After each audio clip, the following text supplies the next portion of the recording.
দেখুন, এখন ডিম আর আলু সিদ্ধ করে নিলাম। এবার ডিমের খোসাটা ছাড়িয়ে নেব। তারপরে ডিমটা ভেজে তুলে নিচ্ছি, দেখাচ্ছি। ডিমটা ভেজে তুলে নেওয়া হবে। ডিমটা ভেজে তুলে নিয়ে তারপরে সম্বন্ধে করে দিচ্ছি ডিমের তরকারি। দেখুন, এখন ডিমের মশলা কষা হচ্ছে। প্রথম পেঁয়াজ কাটা হয়েছে, ডিমটাকে ভেজে ভেজে করে তুলে নেওয়া হয়েছে। ডিম আর আলুগুলোকে ভেজে তুলে নেওয়া হয়েছে।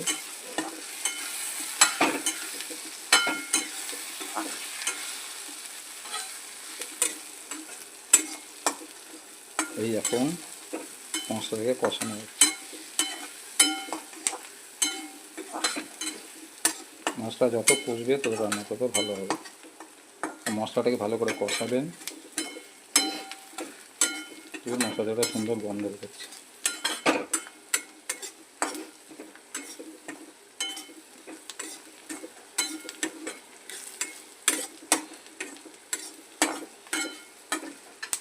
এবার আমরা ডিমটাকে ছেড়ে দেবো। দেখুন, এবার আমি আস্তে করে এরপরে গরম মশলা ছড়িয়ে দিলাম। গরম মশলা এরপরে ছড়িয়ে দিলাম।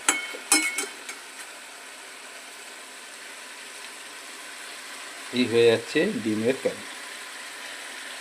হয়ে গেল, আপনাদের দেখাবো ডিমের কারি। জানি না কেমন খেতে হয়েছে। ফার্স্ট টাইম পোস্তের তরকারি করলাম, ফার্স্ট টাইম ডিমের তরকারি করলাম। জানি না কেমন হয়েছে। টক মিষ্টি পরে দেখে নেবো পুজো করে উঠে।